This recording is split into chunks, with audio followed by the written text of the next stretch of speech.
नमस्कार मंडळी, आज आपण आलो आहोत मध्य प्रदेशातील इंदोर या शहरात. सलग 7 वर्ष भारतातील सगळ्यात स्वच्छ शहर म्हणून मान्यता प्राप्त झालेले इंदोर हे शहर अनेक प्राचीन वास्तू, राजवाडे, मंदिरे आणि नर्मदेकाठच्या विविध घाटांसाठी प्रसिद्ध आहे. या आधीच्या व्लॉगमध्ये आपण इंदोर जवळील उज्जैनचे महाकाल मंदिर, ओंकारेश्वर मंदिर, माहेश्वरचा प्रसिद्ध घाट या गोष्टी बघितल्या. आज आपण भेट देणार आहोत इंदोरच्या प्रसिद्ध अशा सराफा बाजारला.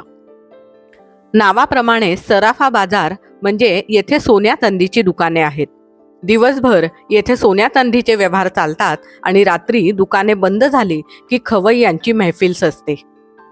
रात्री 9 नंतर सुरू होणारा हा बाजार उत्तर रात्रीपर्यंत खवय्यांनी गजबजलेला असतो.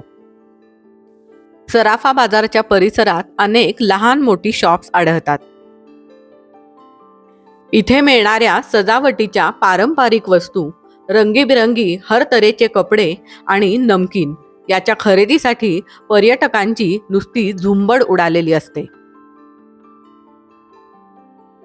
आम्ही देखील अशी छोटी मोठी खरेदी करत राजवाड्याच्या शेजारून एका छोट्याशा गल्लीतून सराफा बाजाराकडे निघालो.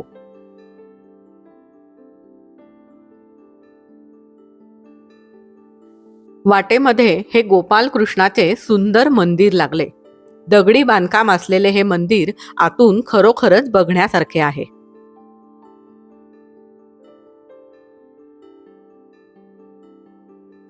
येथून काहीच अंतरावर सराफा बाजार आहे. रात्रीचे 8:30 पावणे 9 झाले होते, पण हळूहळू पर्यटकांची गर्दी सुरू झाली होती. गुलाबजाम, रबडी, मालपुवा, फालुदा, चाटचे असंख्य प्रकार सराफा बाजारामध्ये मिळतात.